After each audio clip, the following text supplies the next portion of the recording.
How to fix Roblox error code 773. Hello everyone, welcome back into the channel. In this video today I'll guide you on how you can fix Roblox error code 773.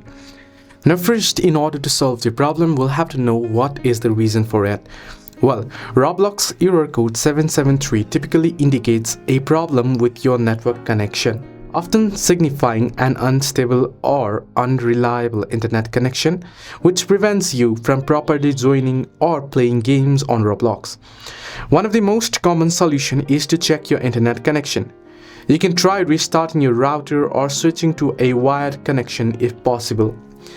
If the issue persists, reinstalling Roblox might also help. Now, the cause is primarily related to network instability, including high latency, packet loss, or inconsistent connection speeds. In order to fix, you want to check your internet connection, ensure your Wi-Fi signal is strong and stable, restart your router or use a wire connection if possible. You can also close other background applications using your internet bandwidth, which might interfere.